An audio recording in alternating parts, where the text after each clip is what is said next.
नमस्कार दोस्तों, स्वागत करते हैं आप सभी लोगों का एक बार फिर से भरसो एकेडमी में। आज की इस वीडियो में हम लोग क्लास 9th के लिए कुछ महत्वपूर्ण क्वेश्चंस देखने वाले हैं। Weekly test model question paper रहने वाला है, ठीक है। यह मॉडल सेट 1 है और इसमें दिए गए सभी क्वेश्चंस आपका जो 6 जनवरी को जो आप लोग का वीकली टेस्ट होने वाला है उसके लिए काफ़ी ज़्यादा इंपॉर्टेंट है। तो वीडियो को शुरू से लेकर अंत तक देखिएगा, साथ में इसमें क्या क्वेश्चंस है, क्या उसका सही आंसर होगा, सभी बातें करेंगे हम लोग। साथ में आप लोग को सब्जेक्टिव क्वेश्चंस भी इसमें बताया जाएगा, ठीक है। तो चलिए हम लोग वीडियो को शुरू करते हैं। यहाँ देखिएगा, पहला क्वेश्चन है, कार्य करने की क्षमता कहलाती है। कार्य करने की क्षमता क्या कहलाती है? ऊर्जा कहलाती है, त्वरण कहलाती है, विस्थापन कहलाती है, या इनमें से कोई नहीं। तो कार्य करने की जो क्षमता होती है उसको हम लोग क्या कहते हैं? ऊर्जा कहते हैं। ऑप्शन ए आपका यहाँ पर सही जवाब हो जाएगा, ठीक है। आगे बढ़ते हैं, अगला क्वेश्चन देखिएगा। यहाँ 2 नंबर क्वेश्चन है, बहती हवा में कौन सी ऊर्जा होती है? बहती हुई हवा में कौन सी ऊर्जा होती है? स्थितिज ऊर्जा होती है, गतिज ऊर्जा होती है, विद्युत ऊर्जा होती है, इनमें से कोई नहीं। यहाँ पर कौन सा ऑप्शन सही हो जाएगा? तो बहती हवा में कौन सी ऊर्जा होती है? बहती हुई हवा में गतिज ऊर्जा होती है। ऑप्शन बी आपका यहाँ पर सही जवाब हो जाएगा, ठीक है। आगे बढ़ते हैं, अगला क्वेश्चन देखिएगा। 3 नंबर क्वेश्चन है, शक्ति है। शक्ति क्या है? कार्य करने की क्षमता है, ताकत है, ऊर्जा का एक रूप है, या कार्य करने की दर है? शक्ति क्या है? तो यहाँ पर सही जवाब क्या हो जाएगा? शक्ति आपका कार्य करने की दर है। ऑप्शन डी आपका यहाँ पर सही जवाब हो जाएगा, ठीक है। आगे बढ़ते हैं, अगला क्वेश्चन देखिएगा। 1 HP, HP का मतलब हॉर्स पावर का मान किसके बराबर होता है?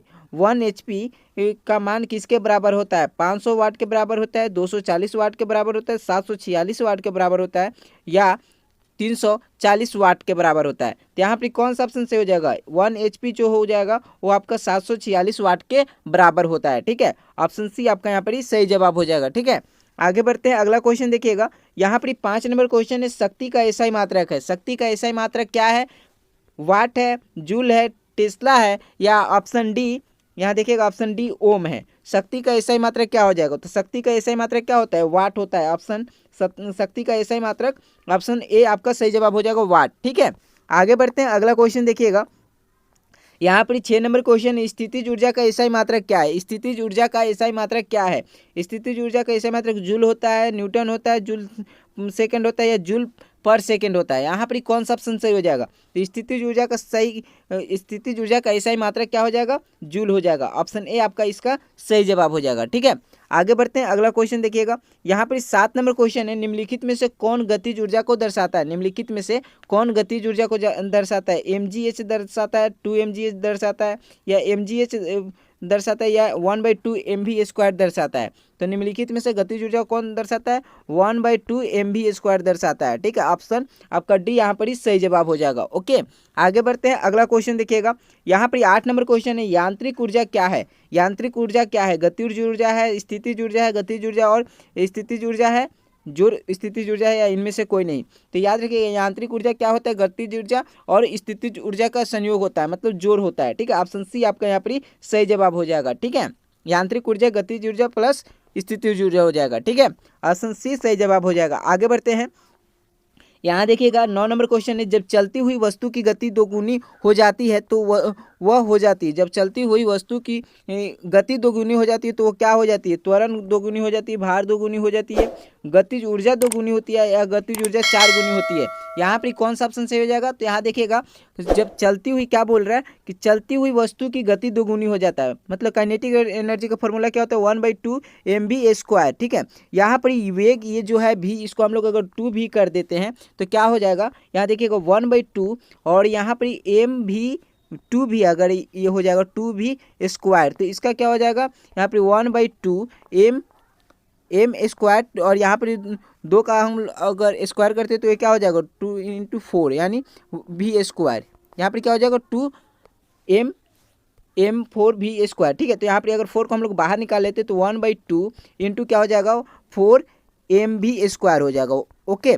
अब यहाँ पर ये 4 को हम लोग आखिरी में कर लेते तो हमारा गतिज ऊर्जा का काइनेटिक एनर्जी का फॉर्मूला कहते हो 1/2 mv², और इसके आगे में क्या रहेगा? 4 गुना, मतलब जो काइनेटिक एनर्जी हमारा रहेगा गतिज ऊर्जा कितना हो जाएगा? वो 4 गुना हो जाएगा, ठीक है। तो यहाँ पर सही जवाब क्या हो जाएगा? गतिज ऊर्जा 4 गुनी हो जाएगा। ऑप्शन डी आपका यहाँ पर सही जवाब हो जाएगा, ओके। आगे बढ़ते हैं, यहाँ देखिएगा 10 नंबर क्वेश्चन है, निम्न में से किस में गतिज ऊर्जा विद्यमान नहीं है? निम्न में से किस में गतिज ऊर्जा विद्यमान नहीं है? खींचा हुआ रबर के बेंड में, बांधों के पीछे जमा हुआ पानी में, या गतिज ऊर्जा नहीं, स्थितिज ऊर्जा विद्यमान नहीं है? दौड़ता हुआ खिलाड़ी में या किसी ऊंचाई पर उठाई हुई वस्तु में। तो किसमें स्थितिज ऊर्जा विद्यमान नहीं है? तो दौड़ता हुआ खिलाड़ी में। दौड़ता हुआ खिलाड़ी जो रहेगा उसमें क्या रहेगा? उसमें गतिज ऊर्जा रहेगा। ठीक है, तो ऑप्शन सी आपका यहाँ पर ही सही जवाब हो जाएगा। ओके, चलिए अब हम लोग कुछ सब्जेक्टिव टाइप का क्वेश्चन कर लेते हैं। जैसे पहला क्वेश्चन देखिएगा, किसी वस्तु का ऊर्जा के लिए व्यंजक लिखिए। किसी वस्तु का गतिज ऊर्जा के लिए व्यंजक क्या हो जाएगा? गतिज ऊर्जा बराबर 1/2 mv²। ये अभी हम आप लोग को बताए थे। ठीक है, आगे बढ़ते हैं। यहाँ देखिएगा शक्ति क्या है? शक्ति क्या है, इसका क्या उत्तर हो जाएगा? तो यहाँ प्रति इकाई समय में किए गए कार्य को शक्ति यानी पावर कहते हैं, अर्थात शक्ति कार्य करने की समय दर है। ठीक है, ये इसका उत्तर हो जाएगा। इसको आप लोग नोट कर लीजिएगा, याद भी कर लीजिएगा। साथ में चलिए 13 नंबर क्वेश्चन देखिएगा, जब कोई चालक किसी पहाड़ी पर अपना वाहन चलाता है तो उसकी चाल को क्यों बढ़ा देता है?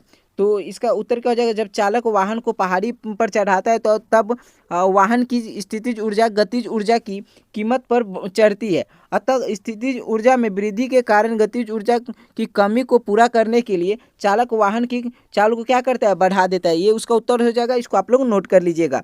आगे बढ़ते हैं। यहाँ देखिएगा 14 नंबर क्वेश्चन है, एक बैटरी बल्ब जलाती है, इस पर क्रम में होने वाला ऊर्जा परिवर्तन को वर्णन करें। तो इसका उत्तर देख लीजिएगा। उत्तर क्या हो जाएगा? बैटरी में रासायनिक ऊर्जा संचित रहती है। जब बल्ब जलता है तो वह रासायनिक ऊर्जा विद्युत ऊर्जा के रूप में और फिर यह विद्युत ऊर्जा प्रकाश ऊर्जा और ऊष्मीय ऊर्जा में बदलता है। ठीक है, ये उसका उत्तर हो जाएगा। इसको आप लोग नोट कर लीजिएगा। आगे बढ़ते हैं। यहाँ देखिएगा 15 नंबर क्वेश्चन है, बैलों की एक जोड़ी खेत जोतते समय किसी हल पर 140 न्यूटन बल लगाता है। ठीक है, जोता गया खेत 15 मीटर लंबा है। खेत की लंबाई को जोतने में कितना कार्य किया गया? इसका उत्तर क्या हो जाएगा? तो देखिएगा, किया गया कार्य बराबर बल इंटू दूरी होता है। ओके, तो बल कितना है? 140 न्यूटन है। दूरी कितना है? 15 मीटर है। तो किया गया कार्य फॉर्मूला लगाएंगे और ये दोनों को क्या कर देंगे? गुना कर देंगे। ठीक है, बल इंटू हम लोग क्या कर लेंगे? बल के जगह पे हम लोग 140 न्यूटन लिख देंगे और दूरी की जगह पे 15 मीटर लिख देंगे। इसको जब आप गुना कीजिएगा तो कितना आ जाएगा? 2100 न्यूटन मीटर आ जाएगा। ठीक है, और न्यूटन मीटर को हम लोग क्या जूल में कन्वर्ट कर लेंगे तो 2100 जूल हमारा आंसर हो जाएगा। ठीक है, ये इसका उत्तर हो जाएगा। इसको आप लोग नोट कर लीजिएगा।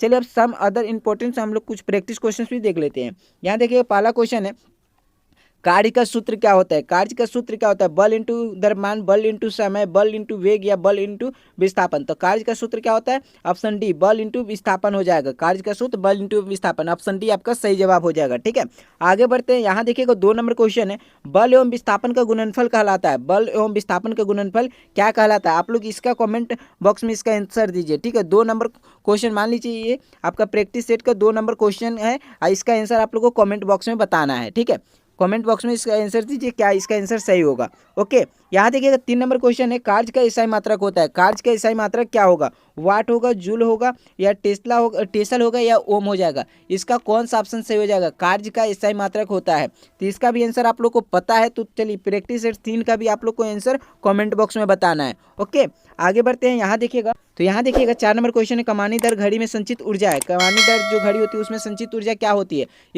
गतिज ऊर्जा होती है, स्थितिज ऊर्जा होती है, रासायनिक ऊर्जा होती है, परमाणु ऊर्जा होती है। तो यहाँ पर सही जवाब क्या हो जाएगा? कमानी दर घड़ी में संचित ऊर्जा स्थितिज ऊर्जा होती है। ऑप्शन बी आपका यहाँ पर ही सही जवाब हो जाएगा। ठीक है, आगे बढ़ते हैं। यहाँ देखिएगा 5 नंबर क्वेश्चन है, यदि बल की दिशा विस्थापन की दिशा में हो तो कार्य होंगे। बल की दिशा अगर विस्थापन की दिशा में होगा तो कार्य क्या होगा? धनात्मक होगा, शून्य होगा या ऋणात्मक होगा या इनमें से कोई नहीं होगा? इसमें से कौन सा ऑप्शन सही हो जाएगा? तो यदि बल की दिशा धनात्मक विस्थापन की दिशा में हो तब कार्य क्या होगा? धनात्मक होगा। ऑप्शन ए आपका यहाँ पर ही सही जवाब हो जाएगा। ठीक है, तो दोस्तों इस वीडियो में हम लोग टोटल 10 क्वेश्चन हम लोग ऐसे में एमसीक्यू किए, फिर प्रैक्टिस में हम लोग 5 क्वेश्चन किए और सब्जेक्टिव क्वेश्चन भी हम लोग 5 क्वेश्चन किए। ठीक है, तो ये वीडियो अपने दोस्तों को भी जरूर से जरूर शेयर कर दीजिएगा। साथ में अगर आप इसका पीडीएफ के थ्रू पढ़ना चाहते हैं, आप डिस्क्रिप्शन बॉक्स में लिंक मिल जाएगा आपको वेबसाइट से, वहाँ से जाकर आप लोग इसको पढ़ सकते हैं। ठीक है, बहुत बहुत धन्यवाद आप सभी लोगों को। Thank you. जय हिंद, जय भारत।